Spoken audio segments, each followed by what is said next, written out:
नमस्कार मित्रों, आज एक भूली बिसरी बात याद आ रही है कि कई बार कोई जो प्रबुद्ध व्यक्ति है, बौद्धिक शख्सियत का स्वामी,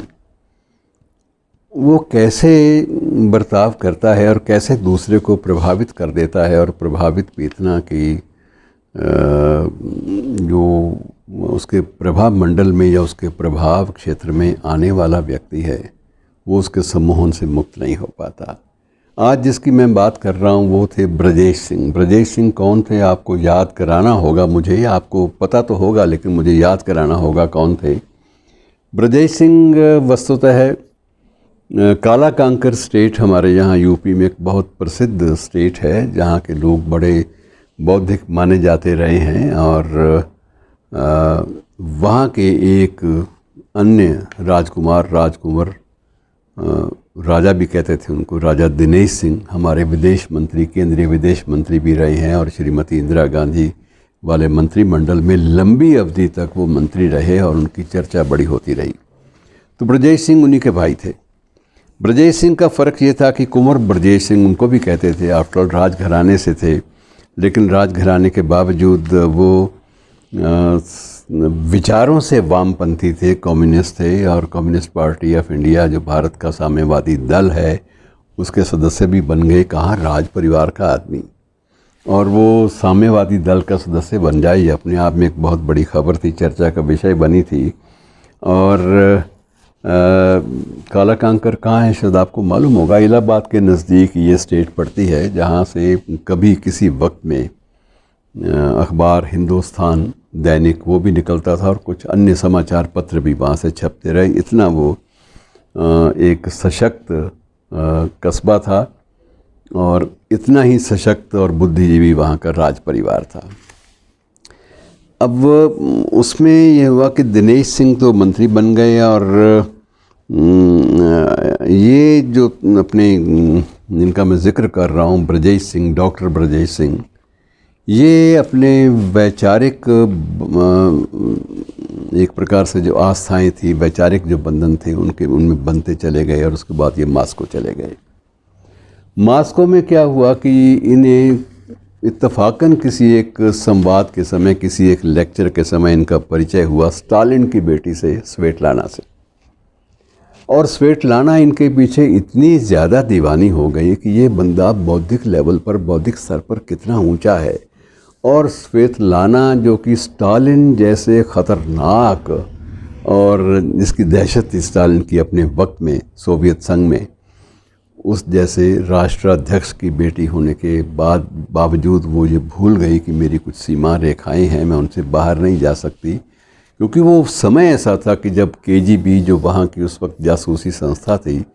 वो सब पर नज़र रखने का उसको आदेश था और उसकी जो फहरिस्त होती थी कि किन किन बंदों पर नज़र रखी जानी है, उसमें ब्रजेश सिंह जैसे लोग तो थे ही, साथ में राज परिवार के लोगों पर भी नज़र रखी जाती थी। राज परिवार का मतलब जो सत्ता में परिवार है, कि सत्ता में जो परिवार है उसके लोगों पर, उसके सदस्यों पर भी नज़र रखी जाए ताकि एक तो वो सुरक्षित रहें और दूसरा यह है कि उनकी गतिविधियां जो है उसका कोई अनुचित लाभ हमारा शत्रु देश कोई ना उठा सके। लेकिन स्वेटलाना जो उसके साथ ज़्यादा नज़दीक जाती गई, प्रगाढ़ बंधन में एक बन गई, तो उसके बाद उसे लगा कि ये व्यक्ति जो है, इसके बिना जीना जो है वो मुश्किल लगता है, कि जीवन साथी ऐसा व्यक्ति हो सकता है। और दोनों के बीच में विवाह का संबंध भी स्थापित हो गया। अब हुआ क्या कि ब्रजेश सिंह का निधन हो गया और निधन के बाद उसकी अस्थियां, उसके अस्थि जो कलश थे वो उसने पोटली में बांध लिए। और उसके मन में था कि मैं, ब्रजेश सिंह ने कहीं अंतिम क्षणों में से कहा भी था कि मेरे जो अस्थि कलश है, अस्थियों के जो चिन्ह हैं, इनका विसर्जन वहाँ मेरे राज्य के पास ही प्रयागराज है, वहाँ कर देना। मैं धार्मिक आस्थाओं का व्यक्ति नहीं हूँ, लेकिन हमारे लोगों के संस्कार ऐसे, तो मैं संस्कारों के वशीभूत होकर तुम्हें ये आग्रह कर रहा हूँ, जब भी संभव हो किसी के हाथ भेज देना। लेकिन इसने ये एक ऐसी आस्था में और ऐसे संबंधों में बंधी हुई थी कि इसने स्वयं भारत में आने का निश्चय किया। अब भारत में इसको दो कारणों से शरण मिलनी बड़ी मुश्किल थी। एक कारण तो ये था कि ये रशियन केजीबी की इस पर नज़र थी और ये ख़तरा था कि कहीं स्वेतलाना को अगर अमेरिकी लोगों ने, अमेरिका की गुप्तचर एजेंसी CIA ने कहीं इसका अपहरण कर लिया भारत से और उन्होंने अपनी जासूसी के काम में या जासूसी की सूचनाएं लेने के लिए या वहाँ की अंतरंग सूचनाएं लेने के लिए इसका दुरुपयोग किया स्वेतलाना का, तो आरोप भारत पर आएगा क्योंकि अपहरण की घटना भारत पर होगी। अब ये जब सारा मामला भी चल रहा था तो उस वक्त प्रधानमंत्री श्रीमती इंदिरा गांधी, दूसरा कारण इसका ये भी था कि प्रधानमंत्री श्रीमती इंदिरा गांधी नहीं चाहती थी कि दिनेश सिंह, जो उनकी कैबिनेट का एक वरिष्ठ मंत्री है और उनका करीबी सहयोगी भी, कि दिनेश सिंह कहीं स्वेतलाना के उसके सामीप्य के कारण या अपने भाई के साथ उसके संबंधों के कारण कोई किसी धरातल पर भी उस परिवार के नज़दीक जाए और विवादों का केंद्र बने, ये वो नहीं चाहती थी। और इसलिए उन्होंने दिनेश सिंह को कहा कि जैसे भी हो सकता है इसको यहाँ से निकालो। और स्वेतलाना को परसुएड किया गया, दिनेश सिंह ने स्वयं परसुएड किया और वो उसके बाद स्विट्ज़रलैंड चली गई और ये सोचकर चली गई कि उसे कहा यही गया था कि आप कुछ दिन के लिए स्विट्ज़रलैंड चले जाओ, वहाँ से फिर जब स्थितियाँ सामान्य हो जाएंगी तो हम आपको अपने देश में ले आएंगे, लेकिन फ़िलहाल ये है कि आपके प्राणों को भी खतरा है और हमारे लिए भी संकट पैदा होगा क्योंकि हमारे संबंध जो है वो सोवियत संघ से बहुत करीबी हैं। स्वेतलाना के लिए ये बड़ा संकट था कि मुझे ब्रजेश सिंह ने तो अपने देश की एक छवि अलग दे रखी थी और मैं उसी संवेदना के धरातल पर जीती हुई उस बंदे की स्मृतियों के सहारे अपना जीवन काटने के लिए यहाँ आ गई। वरना मेरे पास जहाँ तक सुख सुविधाओं का संबंध है, मैं वहाँ के सर्वोच्च जो मुखिया है, सर्वोच्च नेता, उसकी बेटी हूँ और मेरे पास क्या नहीं था, क्या नहीं है आज की तारीख में भी। लेकिन मैं एक सामान्य आदमी की तरह जीना चाहती थी तो मुझे वो ज़िंदगी में नसीब नहीं हुई। बड़े हताशा के लम्हों में वो वापस चली गई स्विट्ज़रलैंड और स्विट्ज़रलैंड से बाद में इस बात को सुनिश्चित बताया गया कि वो भारत ना लौट सके और बाद में उस पर दबाव डालने के लिए हमारे